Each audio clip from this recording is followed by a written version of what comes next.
এত শক্তি আসলো কিভাবে তোমার মধ্যে? এইভাবে চললে তো অজ্ঞান হয়ে যাব। প্লিজ আস্তে আস্তে করতে হবে, না হলে পাড়ার ছেলেবুড়োরা সব শুনতে পাবে। আমার অকেজো স্বামী কিচ্ছু পারে না, সে একটা অদক্ষ। আজ থেকে তুমি আর মামির কাছে যাবে না, সময় পেলেই আমার কাছে আসবে। আমি তোমাকে মনের দরজা খুলে ভালোবাসা দেব, আর প্রাণ ভরে সারা রাত তোমাকে খেজুরের রস খাওয়া শেখাবো।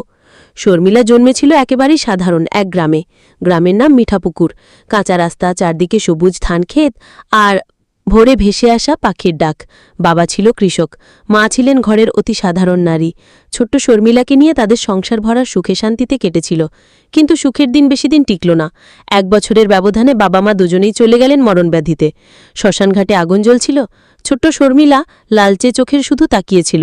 তখন তার বয়স মাত্র 6। চারদিকে আত্মীয় স্বজন থাকলেও সবাই মুখ ফিরিয়ে নিল, কারণ অনাথ মেয়ে মানেই বোঝা। একমাত্র যে মানুষ এগিয়ে এলো সে হলো তার মামা, কমল। কমল তখনও অবিবাহিত, বয়স 30-এর কাছাকাছি। নিজের ছোট্ট ঘরে অল্প জমি নিয়ে কষ্টে জীবন কাটাচ্ছিল, তবু সে সামলাকে বুকে টেনে নিল। চিন্তা করিস না মা, আমি আছি, তুই আমার চোখের মণি। এই কথাটা শুনে শর্মিলা তার বুকের ভেতর জমে থাকা কান্না ছেড়ে দিল। সেই দিন থেকে মামাই হয়ে উঠল তার অভিভাবক, তার ভরসা, তার একমাত্র পৃথিবী। কমলের সংসার ছিল খড়ের ঘরে, পাশে ছোট সবজি বাগান। দিনের পর দিন সে হাড়ভাঙা খেটে জমি চাষ করত, বাজারে কাজ করত। নিজের খাওয়ায় যতই অভাব থাকুক, শর্মিলাকে কখনো খালি পেটে শুতে দেয়নি। গ্রামবাসী বলতো, কমল বিয়ে করল না শুধু ভাইঝির জন্য। এমন মানুষ আজকাল কোথায়? শর্মিলা মামাকে দেখে ভাবত, আমার যদি বাবা মা থাকত, তারাও হয়তো এমন করত। মামা শুধু অভিভাবক নয়, সে আমার জীবন। সময় কেটে গেল। শর্মিলা ছোট থেকে ধীরে ধীরে এক অপরূপা রূপসী কিশোরীতে পরিণত হল। চুক বড়, কপাল উজ্জ্বল, চুল কালো লম্বা। গ্রামের নদীর ঘাটে যখন সে কলসি নিয়ে যেত, সবাই তাকিয়ে থাকত। কারোর ঠোঁটে ফুটত নোংরা হাসি, কেউ আবার চোখে আগ্রহ লুকাত না। কিন্তু শর্মিলা এসব উপেক্ষা করত। সে জানত তার রক্ষক একমাত্র কমল। কমল যখন মাঠ থেকে ঘরে ফিরত, ঘামে ভেজা শরীর, খড়ের গন্ধে ভরা জামা, তখন শর্মিলার বুক কেমন কেঁপে উঠত। কমলও পরিবর্তন বুঝতে পারছিল।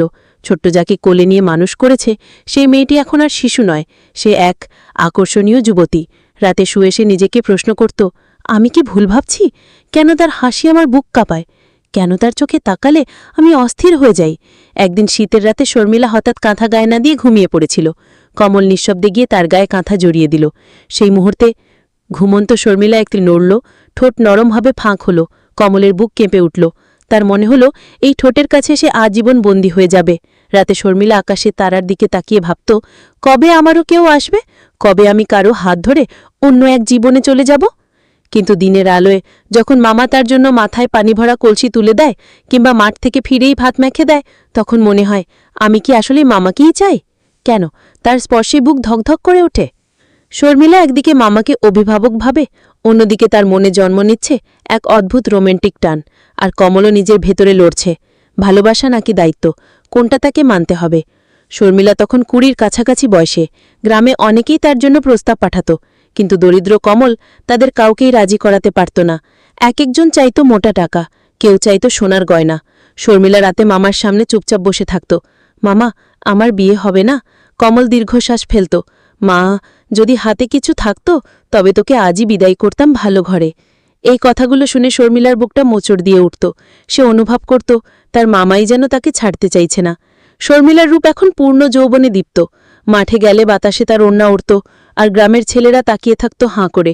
কমল এসব দেখত, আর বুকের ভেতর অদ্ভুত অস্থিরতা অনুভব করত। সে বুঝত সমাজের চোখে শর্মিলা তার ভাইঝি, কিন্তু হৃদয়ের ভেতর তাকে যেন আর ভাইঝি মনে হয় না।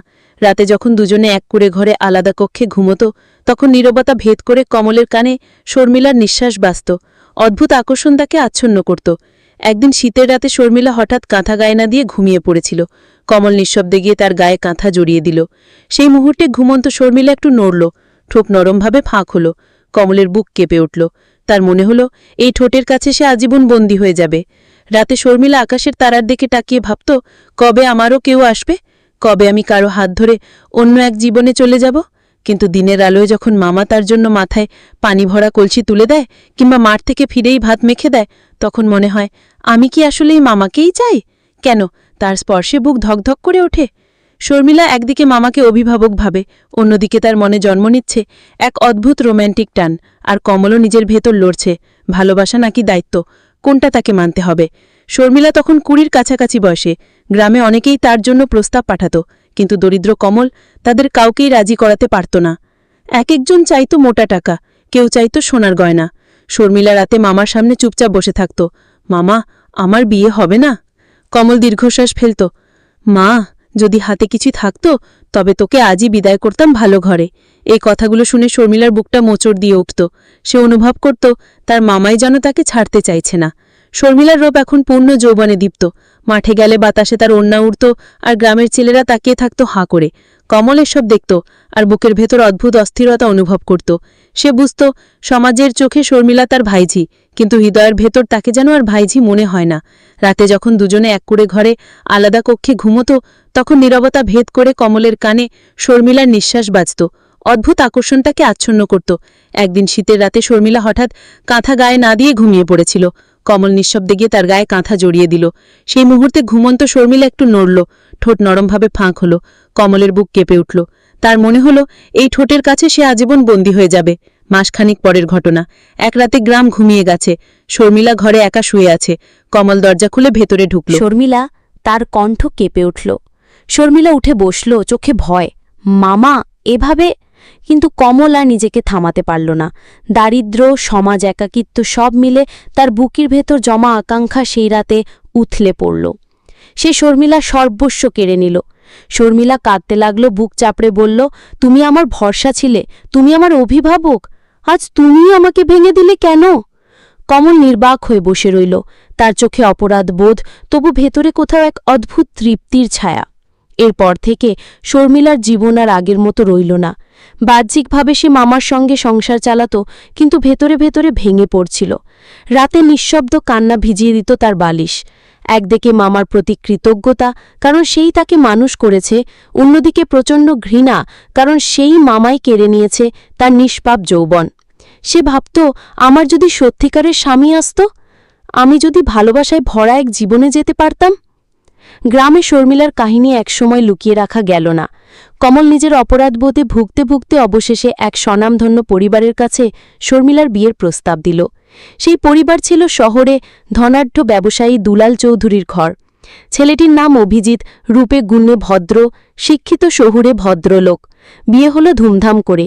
গ্রামের অনেকেই হিংসায় কাঁপল, অনাথ মেয়ে এমন ঘরে যাচ্ছে। কিন্তু শর্মিলার বুকের ভেতর তখনও কাঁদছিল। সে জানত তার শরীর ও মন আগেই কলুষিত হয়েছে। অভিজিৎ প্রথম রাতেই শর্মিলার হাত ধরে বলল, তুমি আমার জীবনের শ্রেষ্ঠ উপহার, তোমার চোখে আমি আমার ভবিষ্যৎ দেখি। শর্মিলার বুক কেঁপে উঠল, তার চোখ ভিজে গেল অশ্রুতে। অভিজিৎ ভেবেছিল এটি খুশির কান্না, কিন্তু শর্মিলা জানত এর ভেতর লুকিয়ে আছে ভয়ের পাহাড়। ধীরে ধীরে অভিজিৎ তাকে ভালোবাসা দিয়ে কাছে টেনে নিল। শহরের আলোকিত ঘরে সাজানো বিছানায় যখন অভিজিৎ তার ঠোঁটে ঠোঁট রাখল, শর্মিলার মনে হল এই তো সেই স্বপ্নের মুহূর্ত যেটা আমি ছোট থেকে চেয়েছিলাম। তার শরীর জুড়ে আগুনের শিহরণ বয়ে গেল। প্রথমবারের মতো সে ভালোবাসাকে রোম্যান্টিক উত্তাপে অনুভব করল। কিন্তু যখনই অভিজিৎ ঘুমিয়ে পড়ত, শর্মিলা নীরবে চোখ মুছত। মনে পড়ত সেই ঝড়ের রাত, সেই মুহূর্ত যখন মামা কমল তার নিষ্পাপ জীবন কেড়ে নিয়েছিল।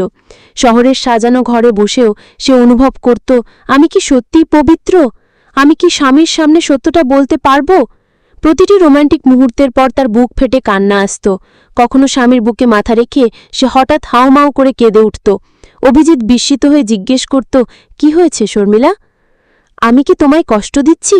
কিন্তু শর্মিলা সত্যিটা বলার সাহস পেত না। একদিন অভিজিৎ তাকে জোর করে কাছে টেনে নিল। তার চোখের দিকে চেয়ে বলল, শর্মিলা, আমি তোমার চোখে এমন এক কান্না দেখি যা আমার কারণে নয়। তুমি কি আমাকে কিছু বলতে চাও? শর্মিলা শুধু মাথে নাড়ল। কাঁপতে কাঁপতে সব ঘটনা খুলে বলল। মা বাবার মৃত্যু, শর্মিলার কাছের কমলের দারিদ্র্য, আর সেই ভয়ঙ্কর রাত। শুনে অভিজিৎ স্তব্ধ হয়ে গেল। কয়েক মুহূর্তের নীরবতা যেন দুনিয়া থমকে গেল। তারপর অভিজিৎ শর্মিলার মুখ দু হাতে ধরে বলল, শোনো, তুমি অপরাধী নও, তুমি শুধু শিকার।